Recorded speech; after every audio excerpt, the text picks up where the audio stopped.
Hello, I'm back again. I'm going to read a couple more chapters of The Beast of Buckingham Palace. We seem to have a bit of a repeating pattern with our chapters at the moment. We tend to have a short chapter followed by a long chapter, short and then long. So I'm going to read chapter 11 today, which is quite a short chapter, followed by chapter 12, which is slightly longer. So chapter 11, An Ungodly Hour. Nanny, whatever are you doing out of your room at such an ungodly hour? Purred the Lord Protector. Just bringing up some clean blankets, sir, the old lady replied. Inside the pram, Alfred kept dead still. He could hear in her voice that Nanny was nervous. Her false teeth were clickety-clacking in her mouth even more than normal. Who were you talking to? Demanded the Lord Protector. Myself, she chirped. I'm a bit balmy like that. Now I must be going. Shunt, shunt, shunt. Remember, that's the noise of Nanny pulling the pram up the stairs. Wait, called out the man. Whatever have you got in that pram? Alfred didn't dare breathe. Fresh blankets, she replied.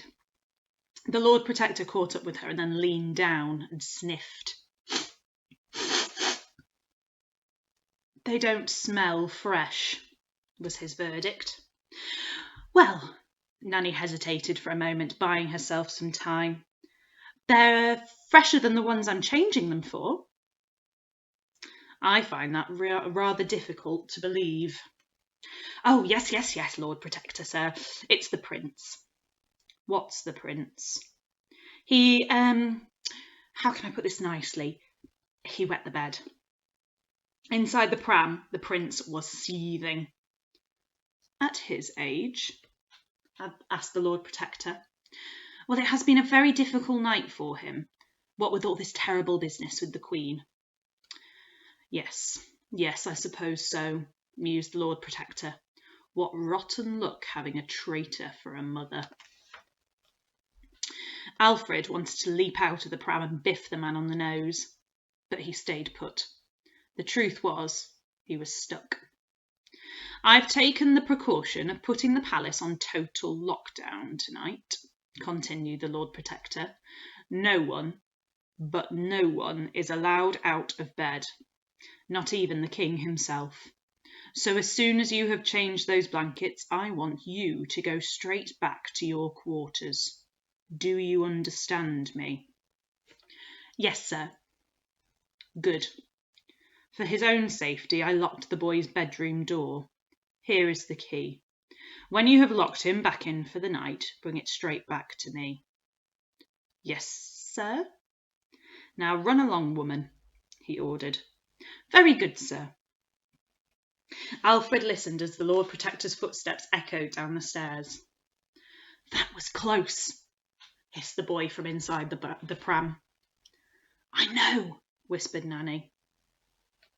And with that, Nanny continued heaving the pram up the staircase. Shunt, shunt, shunt, shunt, shunt, shunt.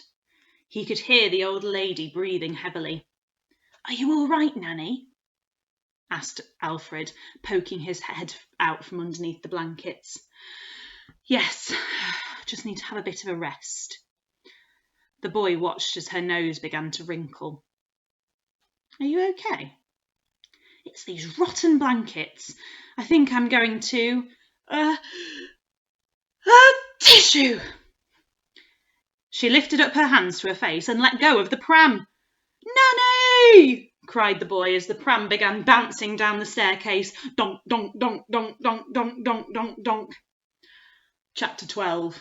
Runaway Pram. Donk, donk, donk, donk, donk, donk, donk.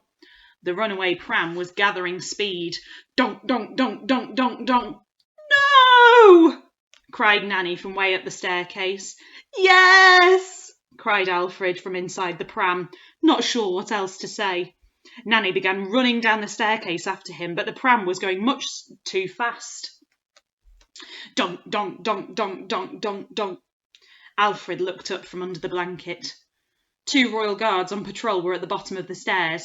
If he didn't die in a pram crash, they were surely going to blast him to pieces with their laser guns. "Help!" shouted Nanny. Donk, donk, donk, donk, donk, donk, donk, donk. The pram was heading straight for the guards.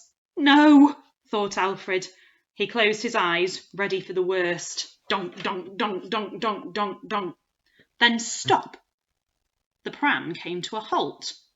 The guards had caught it. "Oh, thank you," cooed Nanny. "Thank you so much." Alfred opened his eyes. He was alive. Just. "Now, if you could carry it back up the stairs for me." The prince thought the old lady might be pushing her luck, but to his surprise, he felt the pram being lifted and carried up the stairs. "Oh, you are strong," said Nanny admiringly. Finally, they reached the top of the staircase. "Thank you kindly," said Nanny, and the two royal guards made their way back down the stairs. "You nearly killed me," hissed Alfred. "Shh!" Nanny pushed the pram along the corridor towards the prince's bedroom.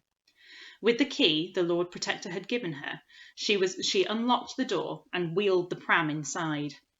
As soon as Alfred heard the door shut behind him, he pulled back the rancid blanket and clambered out of the pram. "Right, young man, any time now," said Nanny. "And you're out already. That was naughty. Now go straight to bed." "I'm lucky to be alive." "Yes, I am sorry about that. I just had an attack of the tissue sneezes." The prince wiped a globule of Nanny's cold, wet snot from his face. "But thank you for covering for me with the Lord Protector. I knew you could get into a lot of trouble." "Anything for my little prince," she said, wobbling his cheek with her hand.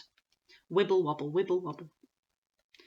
"Now, please give me back the key," demanded the boy.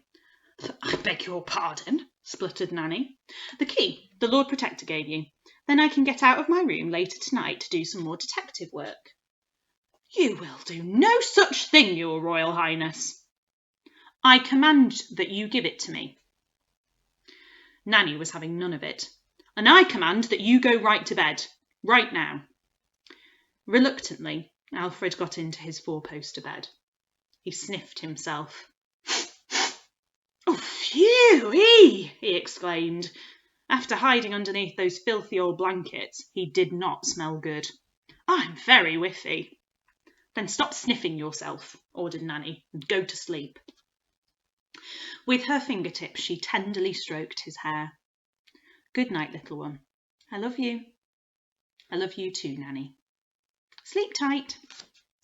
Alfred closed his eyes and listened as she tiptoed out of the room and locked the door behind her. Click.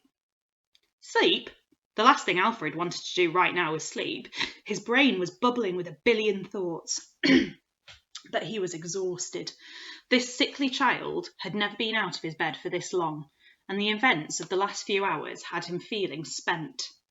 Soon, Alfred fell fast asleep, slipping from one world of nightmares